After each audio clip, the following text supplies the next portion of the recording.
Power and industrial electronics में next topic है ट्रायक। ट्रायक का फुल फॉर्म होता है triode that works on AC, अर्थात एक ऐसी युक्ति, एक ऐसी डिवाइस, एक ऐसी 3 टर्मिनल युक्ति जो एसी पर कार्य करती है।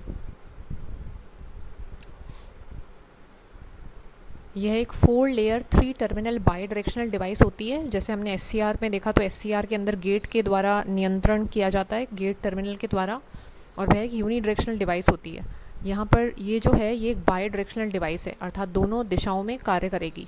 धारा जो है वो MT1 से MT2 और ऐसे ही MT2 से MT1 दोनों दिशाओं में प्रवाहित हो सकती है। 3 सिरे हैं इसके, MT1, MT2 तथा gate, main terminal 1, main terminal 2 and gate G। 4 layers होती हैं, जैसे SCR में भी हमने देखा PN लेयर, वैसे यहाँ पर भी मेन 4 लेयर्स होंगी जिनके अंदर N तथा P प्रकार की डोपिंग जो है वो विभिन्न प्रकार से की जाती है। तो ट्रायक एक बाई डायरेक्शनल SCR भी कहा जाता है इसको, कि दोनों दिशाओं में जो SCR कार्य कर सके उसे कहा जाता है ट्रायक। ऐसे ही it can conduct in both directions, दोनों दिशाओं में कार्य कर सकता है। नॉर्मली जो SCR है वह एनोड टू कैथोड ही धारा प्रवाहित करता है। रिवर्स बायस के अंदर केवल कुछ लीकेज धारा ही प्रवाहित होती है। इसीलिए ट्रायक जो है गेट के माध्यम से नियंत्रण करके, फेज कंट्रोल करके जो हमें आउटपुट मिलता है वो आउटपुट धनात्मक तथा ऋणात्मक दोनों हाफ साइकिल्स के अंदर कंट्रोल या नियंत्रित किया जा सकता है। तो धारा जो है वह दोनों दिशाओं में प्रवाहित होती है। अब इसमें यहाँ पर पॉजिटिव, नेगेटिव और वैसी चीज़ तो होगी नहीं, जैसे एनोड और कैथोड रहता है हमारे पास एक साधारण SCR में। यहाँ पर जो 2 सिरे होते हैं वो प्लस से भी कंडक्ट कर रहे हैं, अर्थात कार्य कर रहे हैं, और माइनस से भी, धनात्मक से भी और ऋणात्मक से भी। इसीलिए हम इनको नाम दे देते हैं MT1 तथा MT2, मेन टर्मिनल 1 तथा मेन टर्मिनल 2। जो तीसरा सिरा होता है जिसके द्वारा ट्रायक का नियंत्रण किया जाता है उसको कहा जाता है गेट। ये है एक ट्रायक और एक डायक का कंपैरिजन। जैसे अगर हम यहाँ पे देखें एक ट्रायक और डायक के लिए, तो हमारे पास जो डायक है उस डायक में 2 सिरे होते हैं, MT1 तथा MT2। गेट नहीं होता, क्योंकि जितना भी नियंत्रण होता है वह VBO ब्रेक ओवर वोल्टेज के माध्यम से होता है। ट्रायक जो है उसमें हमारे पास MT1 और MT2 तो है ही, साथ के साथ गेट सिरा भी है G। तो इसका ये सिंबल होता है MT1, MT2 और ये गेट। डायक जो है उसमें गेट नहीं होता है। उसके बाद ट्रायक को ऐसा माना जा सकता है कि 2 समानांतर तथा विपरीत जुड़े हुए SCR की भांति यह कार्य करता है। इसमें एक SCR का एनोड जो है वह दूसरे SCR के कैथोड से, और ऐसे ही दोनों SCR के जो गेट हैं वो आपस में जुड़े रहते हैं। तो एक SCR का एनोड दूसरे SCR के कैथोड से, और दोनों SCR के गेट जो हैं वो आपस में जुड़े हुए रहते हैं। जैसे ये इसका सिंबल MT1, MT2 और एक गेट, ये हमने मान लिया कि ये 2 SCR हैं, तो इन दोनों के गेट जो हैं वो आपस में जुड़े हुए हैं। ये है गेट सिरा, तो इसका गेट और ऐसे ही इसका गेट दोनों आपस में जुड़े हुए हैं। और जो एक SCR का एनोड है वह दूसरे SCR के कैथोड से जुड़ा हुआ है, अर्थात एक SCR का धनात्मक सिरा दूसरे के ऋणात्मक सिरे से कनेक्टेड है। तो एक SCR का धनात्मक सिरा पॉजिटिव टर्मिनल दूसरे के नेगेटिव से कनेक्टेड है। ये है इसका एनोड SCR1 का, ये SCR2 का कैथोड, तो इसका कैथोड इसके एनोड से कनेक्टेड है। ये होता है इसका लेयर्ड स्ट्रक्चर।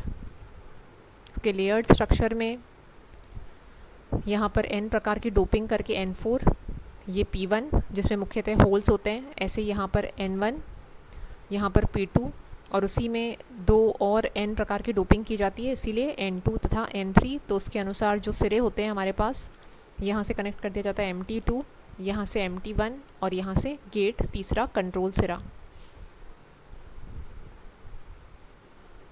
ये होता है SCR का मेन टर्मिनल 1 MT1, ऐसे ये MT2, और ये रहता है हमारे पास गेट। अब यहाँ पर जो ये तो है MT1 इस N से कनेक्टेड, ऐसे ही गेट इस N से कनेक्टेड, और ये रहता है MT2 इस P से कनेक्टेड।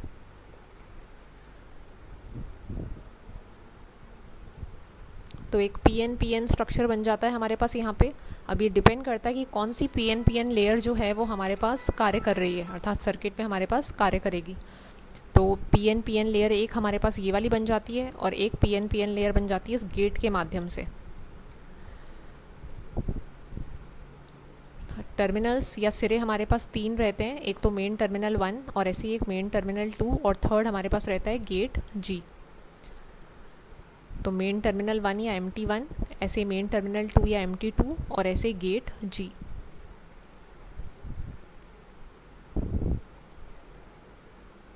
अब जब इसे हमें ऑफ से ऑन स्टेट में लाना है तो उस ऑफ से ऑन स्टेट में लाने के लिए हमें अप्लाई करना पड़ेगा एक पल्स सिग्नल। तो जो भी हम सिग्नल अप्लाई कर रहे हैं, पल्स अप्लाई कर रहे हैं, उससे यह ऑफ से ऑन स्टेट में आ जाएगा। बस ये है कि एक साधारण SCR जो है वो पॉजिटिव गेट पल्स से ही कार्य करता है, जबकि ट्रायक जो है वो पॉजिटिव तथा नेगेटिव अर्थात धनात्मक तथा ऋणात्मक दोनों से कार्य करेगा। अर्थात जो हमारे पास सिरे MT2 और गेट है, जैसे अभी हम देखेंगे आगे MT1 है, तो जो हम सप्लाई दे रहे हैं गेट पर वो प्लस भी दे सकते हैं और माइनस भी दे सकते हैं। अर्थात जो हमें कैरेक्टरिस्टिक्स या इसके अभिलक्षण मिलेंगे उसमें हमारे पास गेट जो है उस पर केवल हम प्लस ही कनेक्ट नहीं कर रहे हैं, हम माइनस भी अर्थात नेगेटिव पल्स भी इस पर दी जा सकती है। तो पल्स अप्लाई करके इसको ऑफ से ऑन स्टेट में लाया जाता है, अर्थात टर्न ऑफ से इसको टर्न ऑन किया जाता है। उसके बाद आता है कंस्ट्रक्शन जो है इसमें जो MT1 सिरा होता है वो NT2 तथा P2 परतों से कनेक्टेड होता है। तो जो MT1 सिरा होता है वो MT1 सिरा यहाँ पर P2 तथा N2 परतों से कनेक्टेड होता है, ये P2 तथा N2 परतों से कनेक्टेड होता है। उसके बाद जो MT2 सिरा होता है वो P1 और N4 से कनेक्टेड होता है। तो MT2 P1 तथा N4 से कनेक्टेड होता है, MT2 P1 तथा N4 परतों से कनेक्टेड होता है। P लेयर में होल्स की संख्या हमारे पास अधिक होगी और N वाले में हमारे पास जो इलेक्ट्रॉन्स हैं उनकी संख्या अधिक होगी। गेट G जो सिरा है अर्थात जो नियंत्रण का या कंट्रोल का सिरा है वह N3 तथा P2 परतों से कनेक्टेड होता है। तो गेट G जो है, गेट G ये वाला सिरा थर्ड जो है वो गेट G वाला सिरा जो है वो N3 तथा P2 से कनेक्टेड होता है। अब इसका प्रिंसिपल, इसका सिद्धांत, तो ट्रायक का यह सिद्धांत रहता है कि इसमें जब गेट सिग्नल 0 रहता है और अप्लाइड वोल्टेज का मान ब्रेक ओवर वोल्टेज से कम रहता है, अर्थात जब हमारे पास जो गेट सिग्नल है वो 0 है और अप्लाइड वोल्टेज जो है वह लेस देन VBO है या ब्रेक ओवर वोल्टेज है, तो ट्रायक हमारे पास रहता है ब्लॉकिंग स्टेट में। जैसे एक साधारण SCR में होता है कि जब गेट पे कोई पल्स नहीं दी और वोल्टेज भी हमारे पास ब्रेक ओवर वोल्टेज से कम है तो हमारे पास ट्रायक की स्टेट क्या रहेगी, ब्लॉकिंग स्टेट। अब जब हमारे पास MT1 तथा MT2 पर पॉजिटिव या नेगेटिव अर्थात धनात्मक या ऋणात्मक पल्स हम अप्लाई करते हैं, ऐसे ही गेट पर धनात्मक या ऋणात्मक पल्स अप्लाई करते हैं, उससे जो इसका मोड ऑफ ऑपरेशन है वह डिसाइड होता है कि जो ट्रायक है वो किस दिशा में धारा को प्रवाहित करेगा, MT1 से MT2 तक करेगा या MT2 से MT1 करेगा। ये डिपेंड करेगा जो भी सप्लाई हम दे रहे हैं MT1 MT2 तथा गेट पर जो सप्लाई दी जा रही है, बैटरी कनेक्ट की जा रही है, इनपुट जो दिया जा रहा है, उस सप्लाई से डिसाइड होगा इसका मोड ऑफ ऑपरेशन। उसके बाद आता है इसकी वर्किंग। इसकी वर्किंग विभिन्न क्वाड्रेंट्स के अनुसार फर्स्ट, सेकंड, थर्ड तथा फोर्थ क्वाड्रेंट्स में मानी जा सकती है। तो इसकी वर्किंग या कार्यप्रणाली, इन फर्स्ट क्वाड्रेंट अर्थात पहले क्वाड्रेंट में MT2 रहता है हमारे पास पॉजिटिव या धनात्मक, गेट पॉजिटिव और IG गेट करंट रहेगा हमारे पास पॉजिटिव। तो पहले क्वाड्रेंट में MT2 तथा गेट दोनों ही पॉजिटिव रहते हैं। इसके कारण तो MT2 और गेट जो पॉजिटिव हैं उसके लिए लेयर्ड स्ट्रक्चर में इस प्रकार से बनाया जा सकता है। MT2 हमारे पास पॉजिटिव है, धनात्मक है, ऐसे गेट जो है यहाँ पर धनात्मक है। इसके अकॉर्डिंग अगर हम देखें तो P1 N1 P2 N2 layer जो होती है वो अग्रबायस होती है। P1 N1 P2 N2 ये लेयर होगी हमारे पास, ये 4 परतें अग्रबायस में। N1 और P2 रहता है रिवर्स बायस। जैसे हम यहाँ पर N1 और P2 को देखें तो N1 कनेक्टेड है प्लस से और ऐसे ही P2 कनेक्टेड है माइनस से। तो हमारे पास ये वाला रहेगा रिवर्स बायस। इस पश्च बायस के लिए जो जंक्शन का ब्रेकडाउन करना होता है, अर्थात इस N1 P2 जंक्शन को अधिक संख्या में चार्ज कैरियर्स उत्पन्न करने के लिए जो गेट से धारा दी जाती है उसके माध्यम से संभव हो पाता है। तो इसीलिए जो गेट पर सप्लाई दी जा रही है, गेट पर सप्लाई दी जाती है पॉजिटिव। तो गेट धारा से N1 P2 जो जंक्शन है उसका ब्रेकडाउन होता है और सर्किट में धारा प्रवाहित होती है तथा ट्रायक कंडक्ट करता है, कार्य करता है। और जो लेयर्ड स्ट्रक्चर कार्य करता है वह होता है P1 N1 P2 तथा N2, P1 N1 P2 तथा N2। उसके बाद सेकंड क्वाड्रेंट में हमारे पास MT2 धनात्मक होता है और गेट होता है ऋणात्मक, MT2 पॉजिटिव और गेट नेगेटिव। तो इसमें MT2 है हमारे पास पॉजिटिव या धनात्मक और ऐसे गेट है हमारे पास नेगेटिव, तो गेट है हमारे पास नेगेटिव। इसके कारण P1 N1 P2 N2 जो परत होती है वह अग्र बायस में होती है, P1 N1 P2 N2। जैसे हम यहाँ से देखिए P1 प्लस से कनेक्टेड है, N1 P2 और N2 जो है हमारे पास माइनस से कनेक्टेड है, तो ये लेयर अग्र बायस में होती है। N1 P2 junction reverse bias होता है। जब गेट पे धारा दी जाती है तो अब जो हम गेट पे धारा दे रहे हैं और बैटरी कनेक्ट कर रहे हैं, उससे जो चार्ज कैरियर्स उत्पन्न होते हैं वो N3 तथा P2 लेयर से पास होकर इस N1 P2 लेयर का ब्रेकडाउन करते हैं। तो P2 N3 से जो चार्ज कैरियर्स प्रवाहित हो रहे हैं उनके कारण N1 P2 जंक्शन का ब्रेकडाउन होता है तथा सर्किट में धारा प्रवाहित होती है और ट्रायक कंडक्ट करता है। इससे धारा जो है वो सर्किट में प्रवाहित होती है P1 N1 P2 तथा N2 परतों के थ्रू। उसके बाद थर्ड क्वाड्रेंट, तीसरा क्वाड्रेंट। तीसरे क्वाड्रेंट में हमारे पास MT2 होता है नेगेटिव और गेट भी होता है नेगेटिव। MT2 ऋणात्मक, गेट भी ऋणात्मक।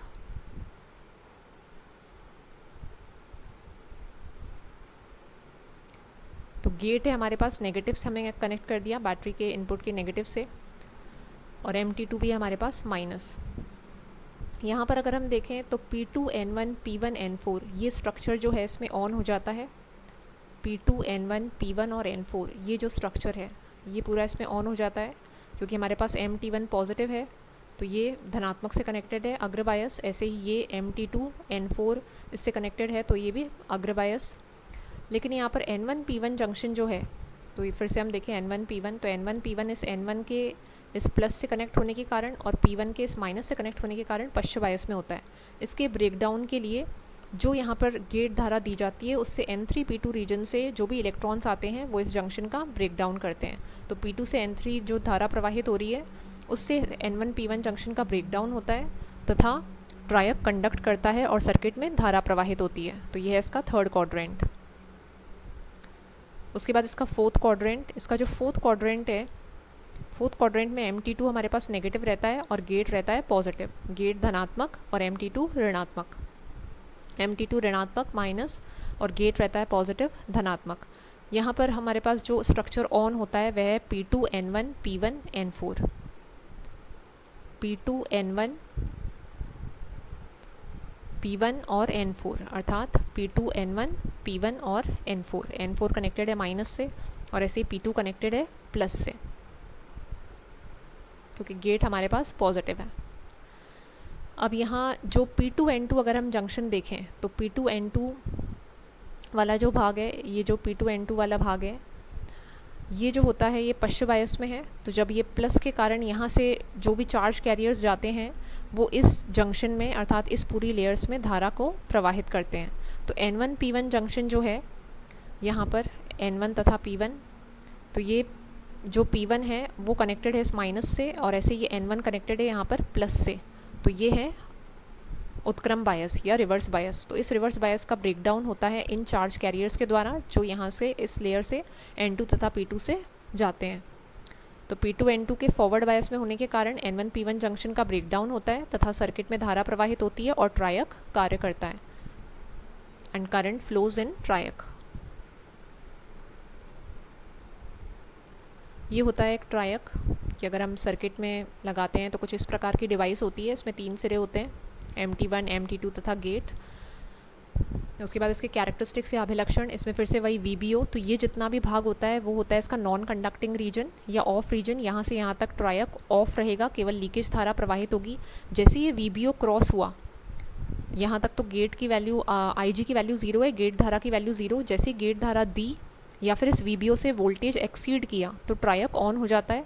ये डॉटेड लाइन शो करती है ऑफ से लेके ये ऑन हो रहा है। उसके बाद धारा क्या है तेज़ी से बढ़ती है, धनात्मक पे भी और ऐसे ही ऋणात्मक पे भी।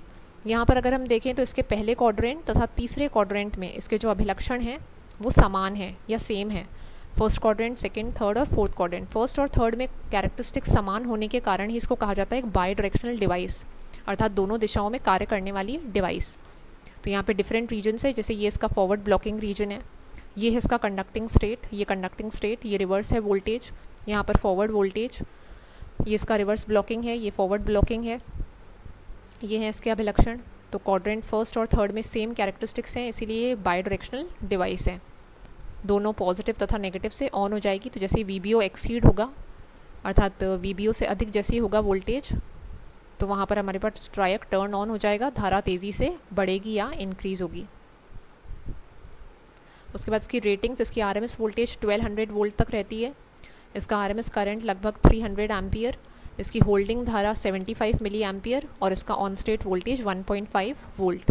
तो क्योंकि पावर डिवाइसेस उच्च रेटिंग पर ट्रायक को काम में लिया जाता है, तो इसीलिए जो रेटिंग है हमारे पास आरएमएस वोल्टेज और करंट की, वो साधारण इलेक्ट्रॉनिक डिवाइसेस के कंपैरिजन में बहुत अधिक होती है। तो very high ratings 1200 volt and 300 ampere. उसके बाद इसकी एप्लीकेशंस, इसको मुख्यतः काम में लिया जाता है फेस कंट्रोल में, कि जब फेस कंट्रोल में पॉजिटिव तथा नेगेटिव हाफ साइकिल दोनों में फेस कंट्रोल इसके द्वारा इजीली संभव है, पॉजिटिव तथा नेगेटिव दोनों पल्सेस से कार्य करता है ये। ऐसे इसको यूज़ किया जाता है मोटर के गति नियंत्रण में, स्पीड कंट्रोल ऑफ मोटर्स। उसके बाद लाइट डिमर सर्किट्स में भी इसको यूज़ किया जाता है, in the light dimming circuits. और एक इसको काम में लिया जाता है स्टैटिक स्विच, कि ऑफ तथा ऑन स्विच की भांति भी इसको काम में लिया जा सकता है। Thank you.